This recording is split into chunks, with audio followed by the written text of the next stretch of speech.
Get out the insurance cards, get out the copays. The office is open, my friends. Brought to you by drroto.com.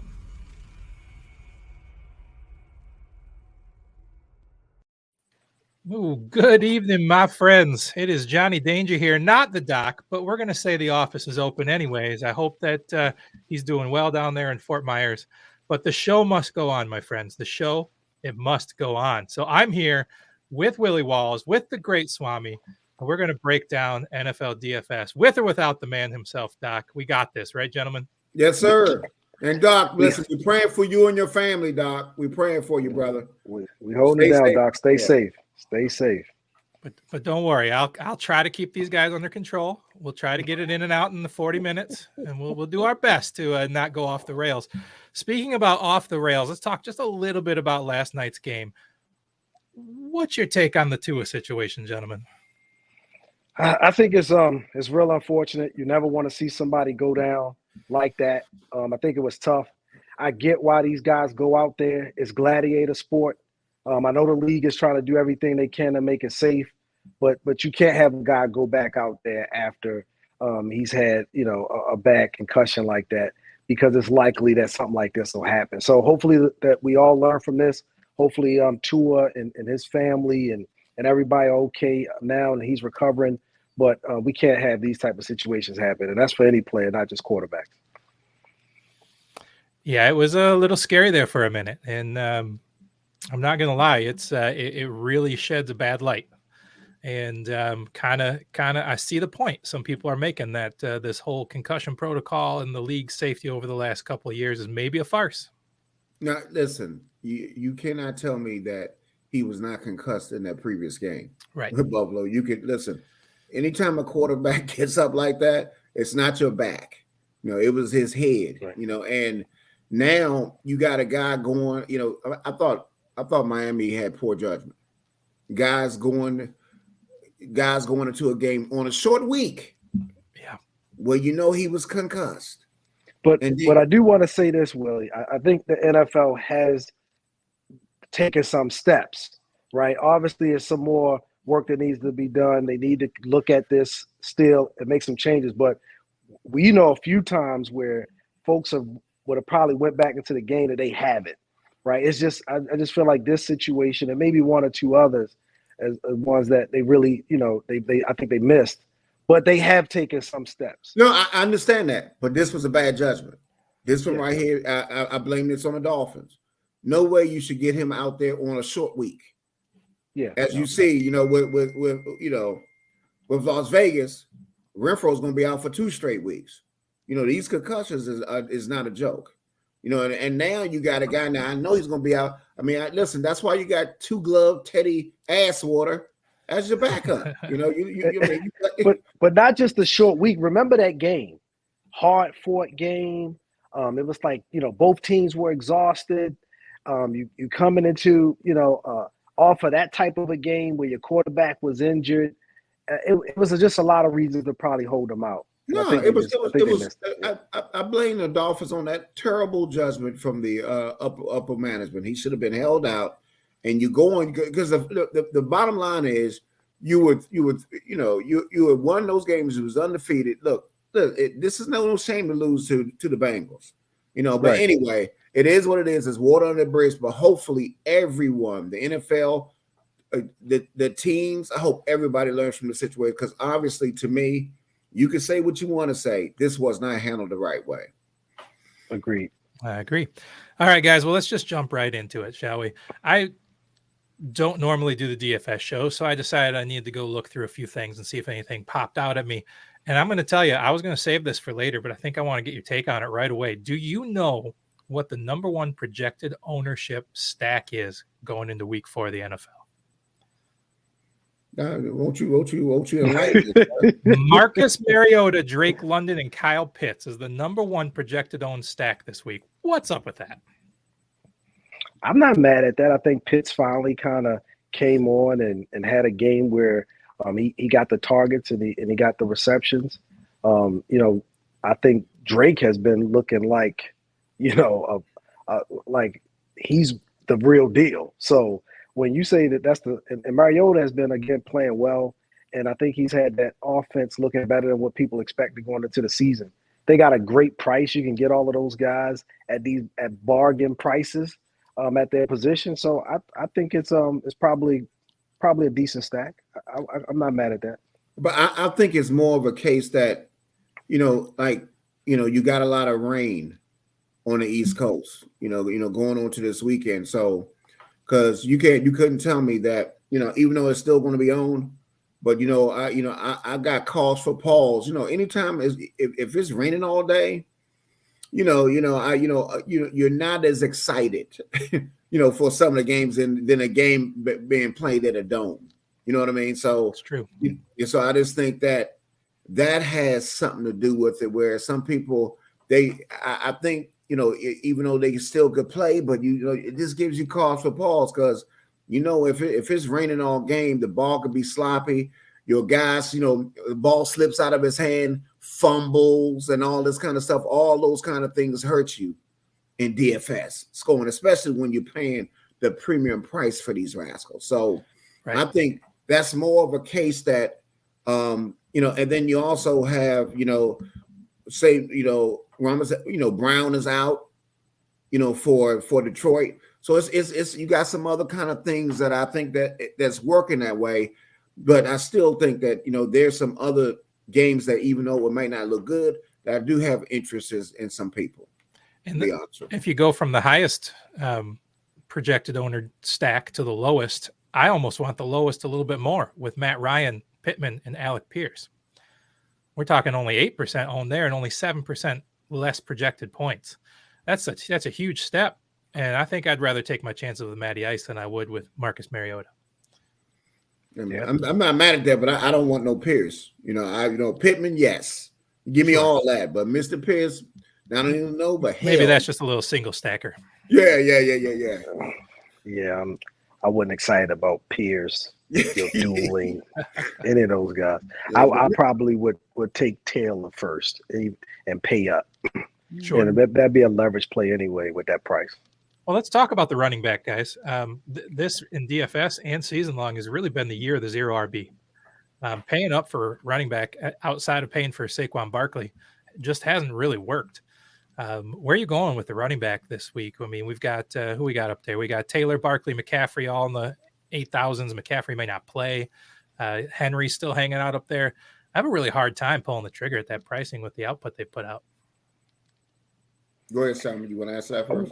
Well, I mean, other than Barkley, I don't think I would pay up for any of them this week just based on the matchups. I'm not even that excited about it with Barkley just because the Giants' offense doesn't, get in the end zone a lot. But if I had to take one, I would take Barkley. I don't think any other guys are just in a good spot for me as far as the matchup. I mean, I love Barkley a lot this weekend, and one of the reasons is he is what you call a workhorse running back. He has played in, he has touched the ball 66 out of a possible 76 times. Give me somebody that's stingy, that's staying in the game, and you're going against the Bears, and the Bears have been gashed this year. A lot over 345 yards, 4.8 yards per carry that they've got, and we're not saying this. And you saw what Pierce did last week for Houston. You saw that, you saw that in person, even though Pierce fumbled twice. Barkley's a great player, but also Herb, the running back on Chicago side, he's in play too. He is in play. And what people don't realize that, Montgomery has missed 5 games, which this dude has started. And he has been a running back one in 3 of those 5 games. He averaged 18 touches per game. This guy is the real deal. He can play. Absolutely. If you listen to the guys on this channel, specifically Jason Braddock, he's been talking about Khalil Herbert for years. He seems to be that guy that's just kind of the next guy up. Between him and Jamal Williams, these are the 2 backups that are going to start this week, and they are owner number 1 in projected ownership, Jamal Williams, number 2 in Khalil Herbert. Herbert's 22. But Jamal Williams, almost 40% projected ownership is what I'm looking at right now. I don't know if I can play that, especially with Brown hurt, everybody hurt in that offense. I don't think Jamal Williams is plug and play this week. I think he's a plug and trap, this week.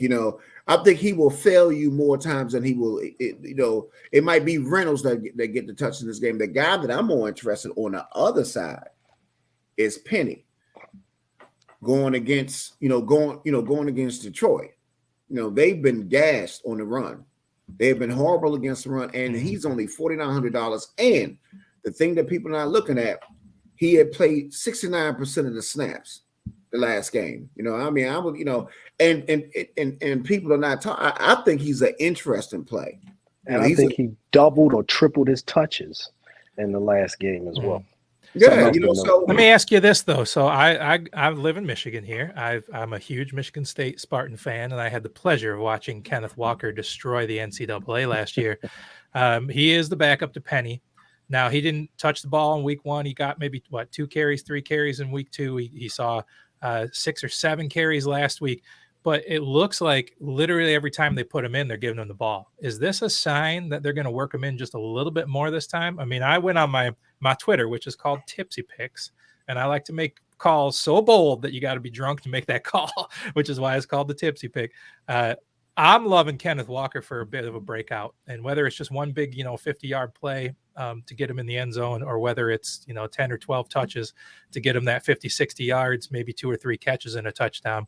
Am I crazy to think Kenneth Walker is a play, or is it really just like $100 more to play Penny and you forget about Walker? No, listen, I'm gonna be honest with you. I will take Penny. Kenneth Walker, don't get me wrong. Later on in season long, I think he's going to get his shot. But as long as they are there and they playing for something, listen, I know Pete Carroll, he's one of those old rigidy guys.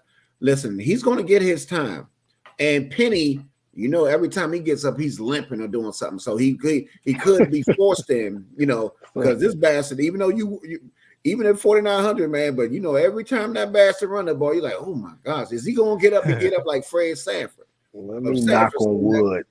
You know what I mean? Knock on wood. Every time. So I do this guy's the real deal. So definitely for dynasty and all that kind of stuff, Walker's your guy. He's gonna be the guy, but it just might not I can't give it to him yet. I would still think that Penny, especially if he's getting 69% of the touches, he's a much stronger player and he's explosive. Walker's talented, no question about it, Danger. Here's the problem that Walker and Penny will have, and that's the offense that they're in. They're just not running the ball very well. Geno has got the passing game kind of going a little bit, right? He's got it going to Lockett. He's starting to get it going to Metcalf, but it just don't seem like they're either, able to, the offensive line, or they not able to get into these backs, or they're not, running it consistently. Right. But it just don't feel like any of those guys is the one. But if I had to take one right now, I'm going with Mr. Penny, and I think those 15 touches. I think the biggest problem I have with this is with Swift out and Amon-Ra St. Brown out, you might have a much lower paced game out of the Lions than we've seen the first 3 weeks. Agreed. And that's why I think that fits more of the Penny role, because I think this is going to be a closer game, grind it out. I think, Pete Carroll loves low scoring close games. Right. Okay. So, and the one guy on the other end to look at is definitely now. Don't get me wrong about Metcalf, but this is not the week for Metcalf. They got this dude that played Mr. Jefferson. And this dude I forgot the other guy, but he shut down 2 good receivers 2 straight weeks. So it's not a week for Mr. Metcalf. I'm looking more. The slot is where you get, is where you get Detroit at, and then that would be Mr. Lockett. I like Lockett a lot. What if I were to tell you, gentlemen, that there is a top tier running back that everybody loves week in, week out, playing against the Houston Texans by the name of Austin Eckler, that's currently projected at only 4% ownership on the slate. 4%. I mean, I know he hasn't been great, but it's Houston. That's another offense that's struggling. I think he's a GPP play. Remember, Houston's defense has been playing a little bit better, not a lot bit, but a little bit, and enough where if maybe that offense was playing a little bit better, if Allen, Herb, if they were healthy and they really had it going, it would be almost a no-brainer, especially at 4%. Right. I hear you, Swami, but come on, 4%. This guy is week in, week out, has an upside of 30 points and 4% ownership. I told Willie, I said, those Baltimore City public schools, they taught me one thing, that 1 times 0 and 1 times nothing is the same thing. They have to do something, even at 4%. 4% is great, but 4% of nothing is still the same. It's still nothing. See, still nothing. And what I don't like about him this year is he's sharing more. You know what I mean? He's sharing, especially in the red zone. Yeah, so listen, this at his price point, and he's sharing. That's why it's no way in hell. If you ask me who am I playing, Mr. Barkley or Eckler? Or Eckler, that's Barkley, no question. Yeah, come on, man. I won't need the phone give me for that. 66 of 76 touches. Give me he's what Eckler was last year. You know what I mean? So what I'm saying, and we said before the season, what did we say, Swami? We said it's going to be a regression. I did not like Mr. Eckler this year. He was not on my watch list. And I knew because he had all kinds of stuff just going his way last year. And 20 touchdowns is just hard to do again, right? It don't matter who it is. 20 is just a big number in the NFL. It's hard to do that. But again, to your point, if it's 4%, conventional wisdom would say, hey, it's worth a shot in the GPP. But I don't like it. Fair enough. All right, well, let's talk about some things we do like. My favorite stack of the week, and has been my favorite stack every single week, Lamar Jackson, Mark Andrews, Rashad Bateman. They're still not pricing them high enough where it doesn't make sense to do it. I mean, yes, Mark Andrews is expensive, but if you look at him like a wide receiver one, he's $2,000 cheaper than the top end of wide receivers. Go ahead, yeah, I can't. That's my team, so I always got to put that disclaimer out there. But I think this could be a little bit of a tougher matchup for them. I feel like people kind of overlook, even though they lost last week, they still played well and held that Miami offense in check as well. That defense, did a heck of a job against them, and so. Unless somebody else gets involved, obviously, Lamar's in his contract here playing like Superman. He's making everybody in the Ravens organization look like goofballs. Yes, he is. This is the only stack on the board when you take the three main players, though, when it equals up to a 60-point projection. It's the only one. So I can't ignore it. You can't. Not in this matchup, not when you think that this game could be, shoot out. You can't ignore it. There's no way to ignore it. But let me say this. Let me be the cautionary tale guy on this one. First of all, Lamar is playing incredible. Let me say that. He's been, listen, if I'm talking to the Ravens, I said, look, you saw what Deshaun Watson got?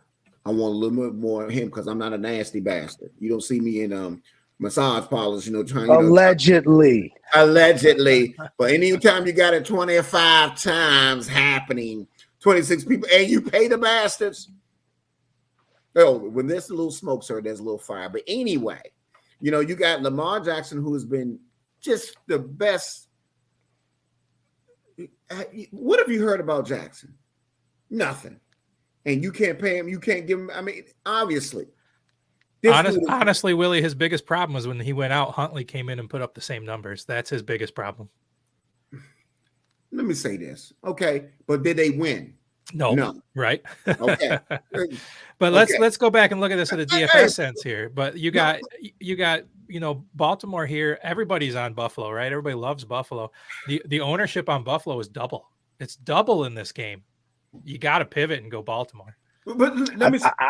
I think the pivot though is maybe going with Knox, or maybe just going with Davis. And maybe McKenzie. I don't know if the pivot or the leverage has to be just going away from it, especially when the Bills, to me, they could put up 5 or 6 touchdowns this week. Let me give you why I am not feeling Jackson as much as everybody else is feeling Jackson. Okay. Buffalo, see, certain matchups are made for you, some matchups are not made for you.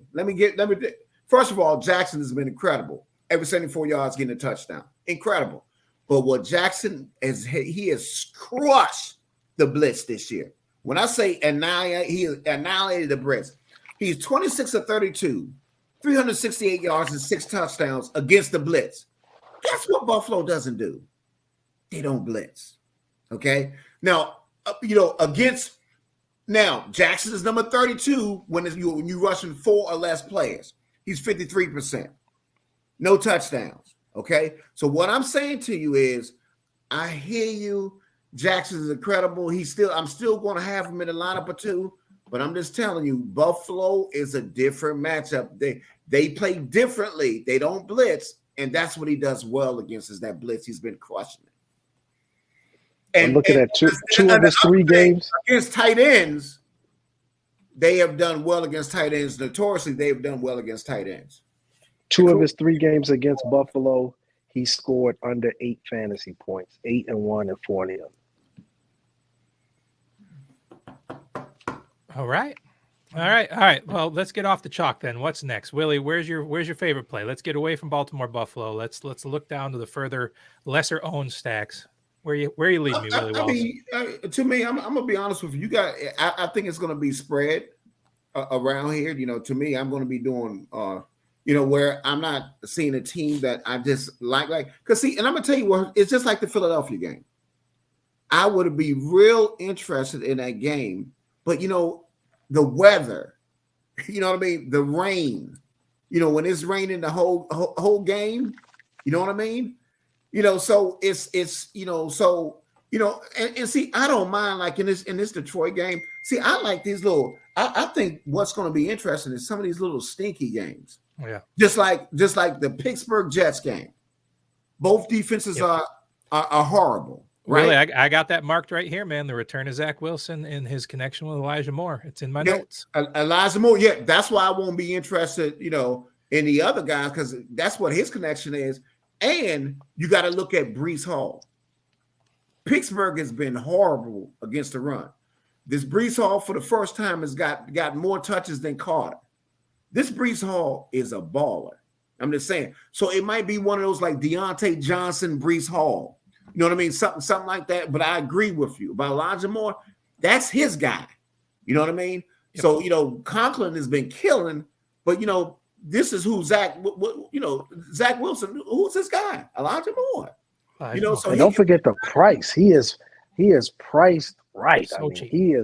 he is absolutely a steal right now. So you got to look at Elijah Moore. But when you're talking about stacks and low-owned stacks, why I was looking at my handy-dandy compass here was I was hoping that we could find Willie's direction in azimuth.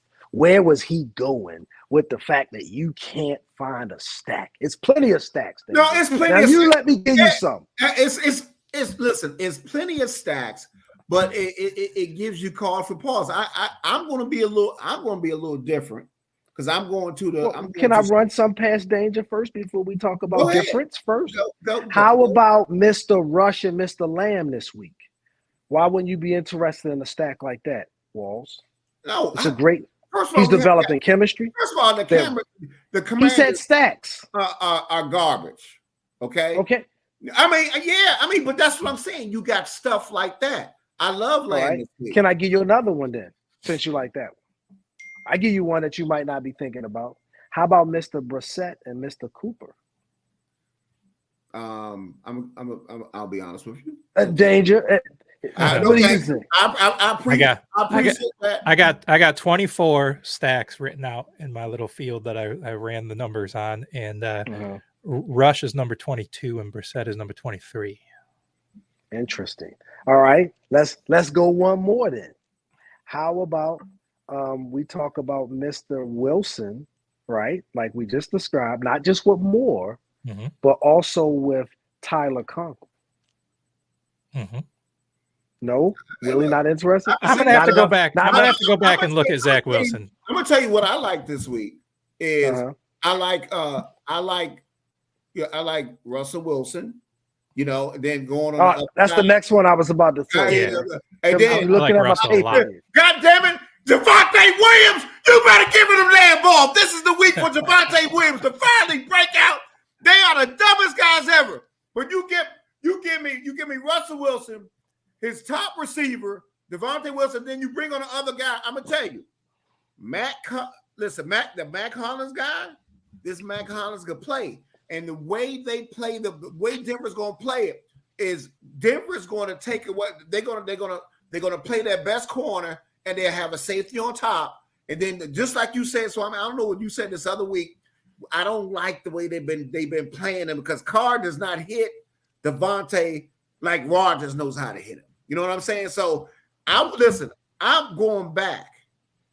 I'm going back to that second receiver because when he is out, this guy could play. He's finally got this opportunity, and I think I like that stack. So I do. That's what I'm saying. I don't have a stack. You know how we say we're going to stack this whole game? You don't have that.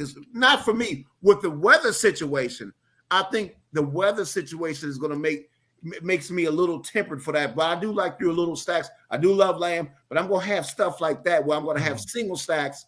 You know, like when I have one guy going against other quarterback, and I'm not going to have like when I got 6 players involved in a stack. But I mean, you could play both of Geno receivers as well. So I think that makes it interesting from a stack perspective. And I think a lot of these Geno and his 2 receivers on my number 5 stack. Oh, see that a woman. So I know what you're doing. You running back Jamal Williams with that stack. You probably got Geno's 2 receivers, and you got Jamal Williams coming on the other side.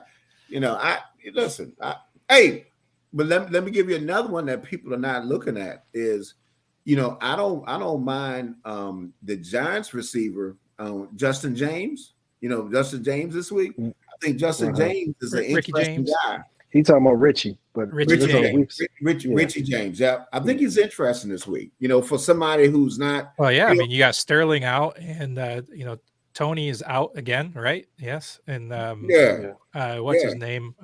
Shepard's out. Galladay. I mean, God, they're all Galladay. Is anybody harder hit than Shepard? This guy get hurt and nobody touched him. Yep. You know how it is, sir. Just bad luck sometimes. That's what makes this gladiator sport. Man, bad luck to smack him in the face when he wake up in the morning. I mean, this dude get hurt and nobody touched him. All right. Hey, Swami, you said something about pairing up, or maybe it was you, Willie, pairing up Zach Wilson with Elijah Moore and Conklin instead. But yeah, I'm interested in that because Zach Wilson's never thrown a pass to Garrett Wilson, not in a regular season game. But I don't really off the top of my head know enough about Zach Wilson to know about his tight end tendencies. Do you think that's has Conklin been a part of their offense or just the release valve for Joe Flacco? See, this is what people don't understand, and they just think that everything because it worked this way with Conklin, and Flacco has always been a tight end guy, right? Okay, always been a tight end guy. Zach Wilson goes down the field more. Sure, you follow what I'm saying? So who does that favor? It favors the receiver that you talked about. You know, it favors him because. But have we seen Zach Wilson be able to split his targets between 2 guys, or is he just a lock in on Elijah Moore? Don't double stack that game and move on. You know how people got their guys. Who was this guy? But to answer the question, though, I think say Elijah Moore wasn't necessarily 20 yards downfield. They were hitting him between the numbers. He was getting some short intermediate stuff. That's the same area where the tight end works. He's just coming back. And so if he's not really, comfortable and the offense isn't clicking right away, you'll see a lot of those check downs and kind of dump off. The tight ends become kind of safety valve. So, it's a little bit different, I think, because, Flacco's like check down Charlie. Like all he knows is checking it down. But I think Wilson just coming back into the offense, especially in this matchup, because it's not like it's an easy matchup on the outside, right? I think the best matchup they have might be at the tight end position or in that area where we'll find more working. Excuse me, sir. Did you see Mr. Cooper last week? I disagree. Okay. Pittsburgh's defense is ass. I'm going to have interest in them, but they have been cheats. Okay. You just got to give Brissett and that Browns offense some credit. I don't think that the Jets are playing as well as the Browns are right now. But listen, you got to understand with that man being out for Pittsburgh, they are a different defense. That man, you can't lose a player like that. The kind of impact he was having, of course. But again, I just don't. The Jets still are right now one of those teams who got something to prove as well. No, I agree. But why you think they switched their nose tackle? Because they've been getting gashed against the run. So that's why I just got to say, I think of Deontay Johnson, Breece Hall combination could be one of those I think that people are not thinking about. And Breece Hall is I'm telling you, Breece Hall is starting to get once he get those snaps, Michael Carter's gonna be out the picture. Breece Hall. I'm not mad at Hall. I like Hall this week for sure. Fair enough. All right, guys, let's get into some of these value players. I feel pricing's been pretty decent at the top end. So where we're going to go, running back has really been where it's at, right? We've been fading the top. We talked about a few of them, but let's start putting you to the screws, guys. Swami, where's your favorite mid-range and low-value running backs this week? Let's say we fade the whole top end. Where are we looking? We kind of already touched on them. Yep.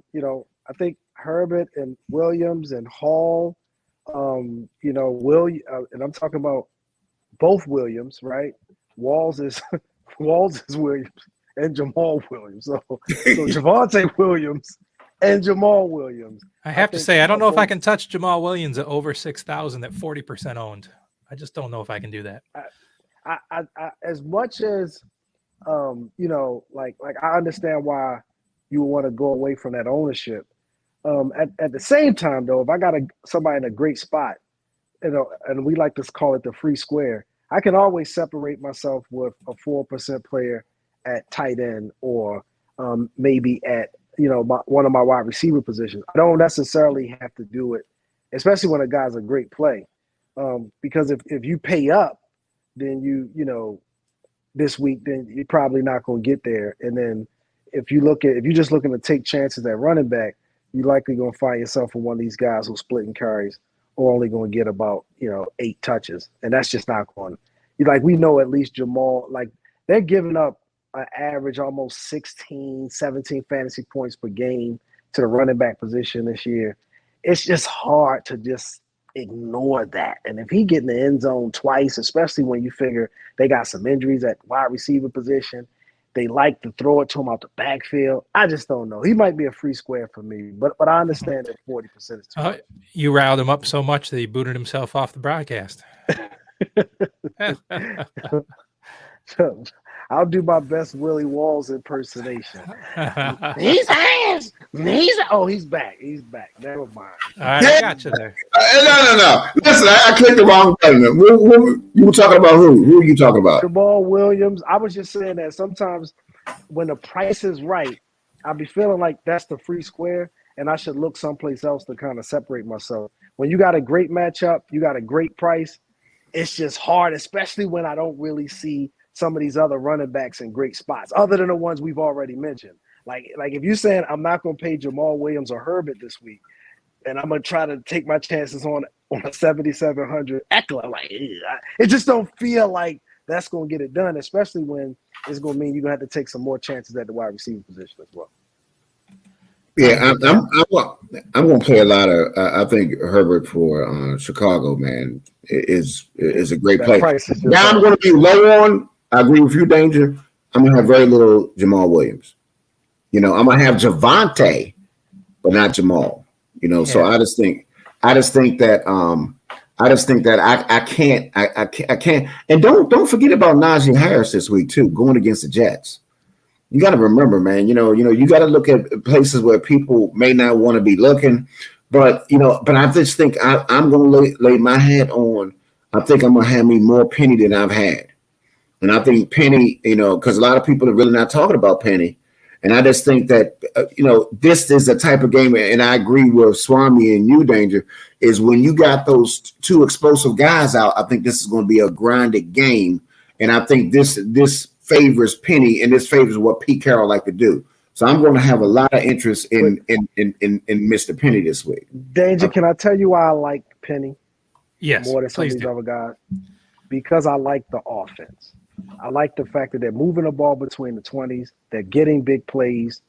And to be honest with you, I don't think I expected this offense to look that great with Geno being a signal caller, right? Not that he wasn't talented. Nobody just expected him to be able to do it. And this is he's been in some tough games and playing well. And when I look at some other running backs, like we just talked about Najee Harris, you love Najee Harris, you just don't like the offense. That's one of that offense is playing about as bad as any offense is right now. They're struggling to score points. They're really struggling to move the ball you can't really trust the fact that he's going to get enough opportunities to be able to pay off. And it feels like with Penny, if he's going to get enough that he can break one or two and pay off. And that's why I like Penny. I'm going to tell you a couple of things. One, when Kenneth Walker goes for 100 all-purpose yards in the touchdown and beats down Motown, I'm going to come on the show next Friday, just briefly enough for you guys to say that I was right. And hey, that was the same thing Doc said about somebody last week. Remember, it was Tom Brady. It was 2 weeks. Oh my God! He said, "Oh, I'm gonna go with this guy," and they were dude. All right, well, I'll be here. Hey, actually another interesting guy who I'm playing this week. I love Robert Tonyan this week, and I don't mind the stack of Robert Tonyan going against Stevenson. For the Patriots.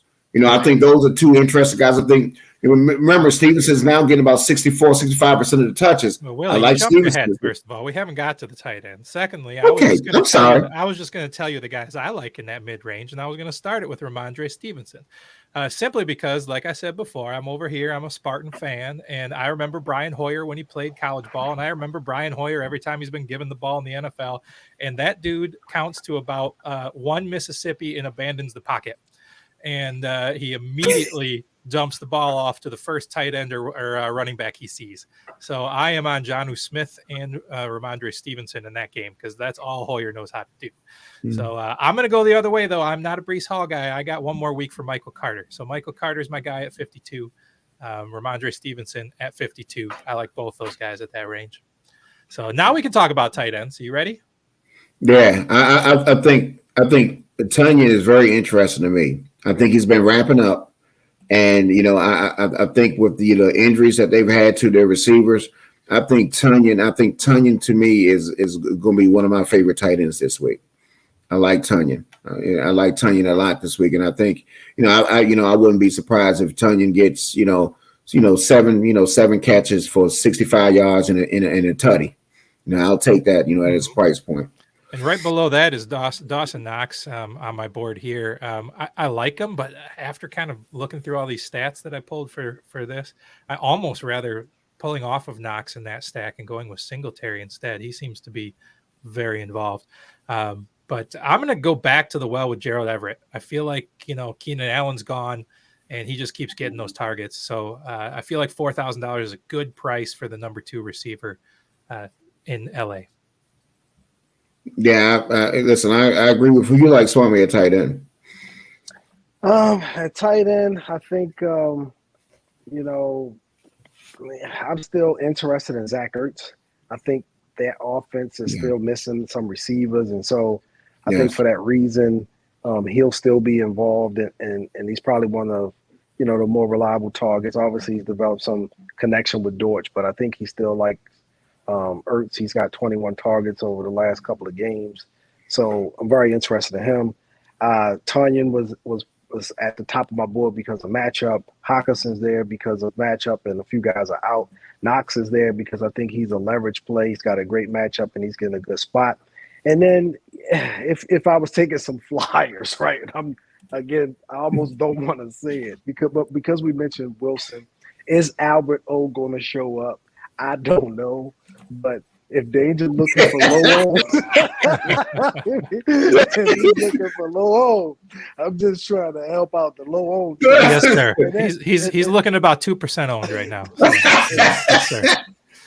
Yeah, Albert O has been out. He has been terrible, man. God, and two other guys for honorable mention. I'm gonna say Evan Ingram and then Austin Hooper. Man, I mean, that's really listen. Oh man, Tennessee's just hard to watch. Man, they're hard to watch. Man, they are. And for anybody, please don't play. This is not the week for Henry. Please don't play. But please do not go on last week. What happened? Do not play Mr. Henry this week, please. Please, I'm begging you. Do not play him. No, I'm looking at my projections here. I actually have Jeff Swame projected double of what Austin Hooper is. I don't know if that's a mistake in my projections, but.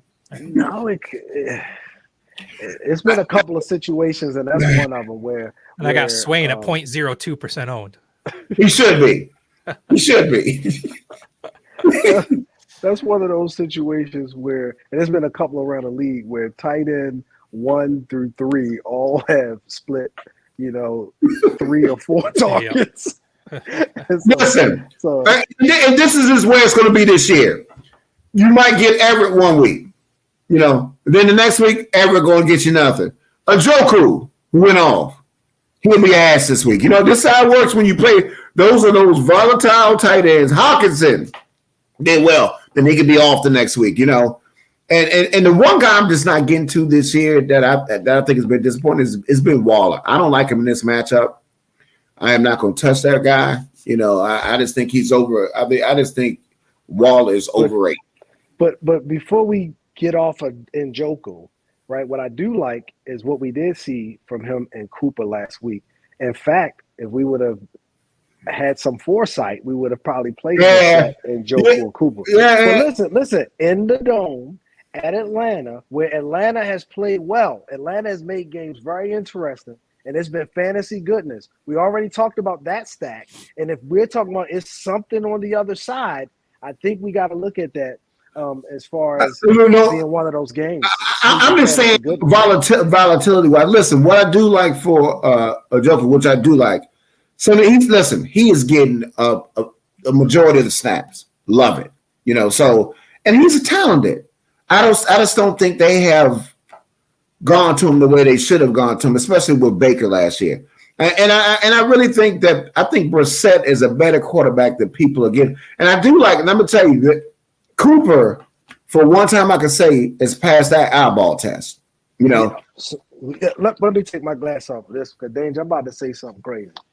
If the doggone Browns keep playing like this, they might have a quarterback controversy on their hands. If Mr. Brissett continues to make this offense go like this, and they make improvements between now and say week 8, they can start talking about, hey, when you get back, we got a clipboard waiting for you. I'm just saying. You heard it here. I don't think it's going to happen. I'm talking to you, Jarita. You heard it here. Oh, Jarita can't stand him. She can't stand him. She want that backup to play. I'm telling you, Brissett, they paying all these money for these other guys, and he has not got his due that he deserves. Brissett can play. Week 8. I will take the Commanders getting that rascal over the trash we got. Oh, watch it now. They had one bad game. Relax. Excuse me, sir. No. Can they do anything this week? No, hell no. I like Dallas defense. Oh no, I'm not playing Commanders this week. No, sir. No, I like Dallas defense too, Danger. And I know we didn't get there yet, so I ain't gonna jump the gun like Willie. That's okay. So, we can get there right now because here's my question: is Green Bay is the lock in your mind, right? You got New England playing injured. You got their Brian Hoyer back at the ball, but it's so hard to pay $4,000 for a defense. It's so hard to make that pay off more than $2,700. Wait a minute. But Danger, wouldn't that provide you the ownership that you're looking for? I mean, it might 2%. It might. But let me tell you about this Cowboys defense. A lot of people probably realize this, especially if you're Commanders fans. They averaged 23 fantasy points per game last year against the Commanders. Unheard of in fantasy with 3 interceptions, 10 sacks, and they forced 3 fumbles on top of shutting them down. So imagine if they just give Diggs is due for a pick 6, right? Yeah, if they just give you half of that. I think the Cowboys defense this week might be a lot. The problem though is that Brissett is better than Baker. Baker throws interceptions. Brissett really doesn't. No, we were talking about the Commanders versus the Cowboys. Oh, I'm sorry. Man, I got the bad Browns stuck in my head. Hey, let me say this. They may give the Cowboys some indecent exposure. They better wear baggy pants because I think they're going to have hard-ons going against the Commanders in that offensive line, man. That could be horrible.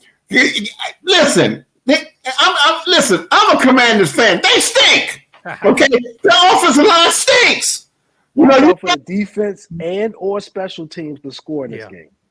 Yeah. You heard it here. No, yeah, Wentz likes to make bad decisions. I mean, he really likes to make bad decisions. And that return man that they have. Yeah.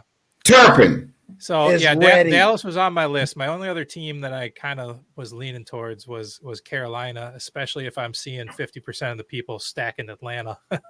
No, I'm gonna tell you, Carolina is an interesting defense this week. I'm gonna tell you another guy. I think listen, Pittsburgh, man, that Trubisky stinks. Okay, and the Jets defense stinks. They double stink. I know two stinkers. That would be the kind of. I'm just telling you, man. I'm still looking. You're looking in the trash. I mean, and let me. You want to go in the trash? Oh, I got you. How about we talk Seattle at 2,400, or let's go with the Jaguars, and they've been playing well. They ain't been doing that. Yeah, they have. But they got a tough matchup this week, but we talking about taking a flyer. You don't know what you got till you see it. Listen, I'm just going to put it to you this way. I'm going to be in the trash. I don't think I'm going to be paying over $4,000 for no defense. I can't do it. You know, I can't do it.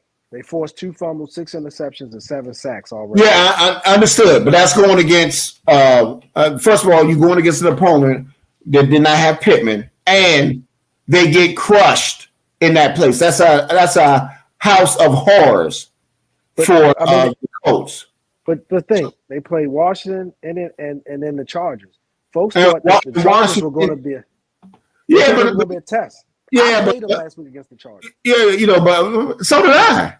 Okay, but I didn't like Herb with that rib situation. You know what I mean? So that's what made me interested.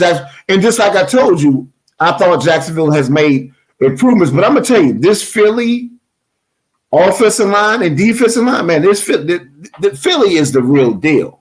Jacksonville has been physical on both ends of that ball. Yeah, I understand. But Philly, like I said, is the real deal. And this dude here, I love the dude, and I agree with you. But Philly is in the weather situation, Swami. Sir, but it's 2 things that travel. That's NBA shooting guards and defense.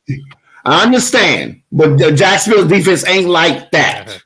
Okay. So I'm just saying. So I got you, but they are the people of interest. But what is the coach? What's the coach price? Are you thinking about playing them? No, on FanDuel I am. Against Tennessee, $3,000. $3,000? No, sir. No, on FanDuel at $3,700. FanDuel. Okay. The Colts are interesting to me. I think they're one of the better value plays. Maybe I'll play it all by myself, and I'll just play Baltimore at 25 on DraftKings, and just hope that they put up a big score and make Josh Allen make some mistakes. -4. -4. I'm just being silly now. I'm just being silly. All right, guys, we're running out of time here, so let's do a couple of things here. Every week, there's been a really kind of a breakout wide receiver in that upper 4,000s to a value range. Swami, hit me. Who's your guy this week? We already kind of talked about James, and he was kind of my guy around that range. Obviously, I'm expecting that he's going to get a few more targets with Shepard being out. But I think they also might control that game at home. And so if I had to look back at somebody else, I feel like Hollins is kind of already out the bag now. I think you already mentioned, one of the Ravens wide receivers already. Yep. I think Zay Jones is kind of out of the bag now. So but Zay Jones, I don't think he's playing this week. Oh, I didn't see it. Yeah. So I've ranked in my top 10. Yeah, because I don't know if he's playing this week because Zay Jones got some injuries, man. Especially with his ankle. Yeah. So if Zay Jones is out, then you got Keelan Cole at bare bottom 3,000. Interesting. Yeah. And the Philly again. Listen, I hear you. I mean, you still got Dortch out there. I think Hollins is still a play this week. But we're still talking 4,000. So for me, I think it's Elijah Moore. For me, I think that's going to be. What's his price? $4,800. $4,800. Yeah, I mean, Dortch is over 5. He would be one of my favorites on the board. And then listen, you got to look at Dubs or Dobbs. You got to look at him again. I mean, these guys, these guys. Listen, their prices have been creeping up. I was trying to stay around that low. Yeah. I mean, to be honest with you, I'm still looking at. I think Hollins is a hell of a play again this week. With what's the name out. I like his size. I like his hands. I think he's finally got his opportunity, and I think the way they're playing Devontae, that's the smart move. They are doubling Devontae. You go to the other guy. Hollins. But if Zay Jones is out, then I think I would elevate Marvin Jones, and then I still like Dotson. Yep. I still like Dotson in a game where I think they're going to probably be behind and have to throw the ball a lot, probably more than 35 times. So I could probably get behind one of those commander wideouts, especially Dotson. What about Reynolds for the draft? Or Reynolds or Chalk is right there like 5,000, but I think Reynolds probably got a decent price. Well, but I don't know if he is. Man, I'm one of the biggest Chark fans you'll ever meet from a few years back, and guy can't hold on to the ball though. So I think Reynolds is probably a better move there. Yeah, but I mean, I think Reynolds is though, Danger. That's true. Chark has the upside. He's going to get 10 targets, right? I mean, he's been getting close to double-digit targets anyways, even though he can't hold on to the ball. So you take Brown out of there, and he's probably got to do it. All right, guys, we're running up on an hour long here. I know we got to get out of here, but what does Doc call that, Willie? The balls to the wall call by Willie Walls. What you got for me? Robert Tonyan. I told you I love Tonyan this week. Of Green Bay is my balls to the wall call this week. Is Mr. Tonyan. That's my call this week. Is Mr. Tonyan. I dig it. All right, Swami, look into that crystal ball. What you got for me? So while I'm sitting here and I'm thinking about a real, Doc likes to call it Swami says, but I'm gonna say a real balls to the walls because that one was lukewarm and tumble dry. Oh, listen. What have you done? And my other guys, Elijah Moore. I like those two. Go ahead. Who's your call? Again, deep sleepers there. I'm going to go with that Zach East guy for Atlanta. I think that game might have some points. I think he might be involved.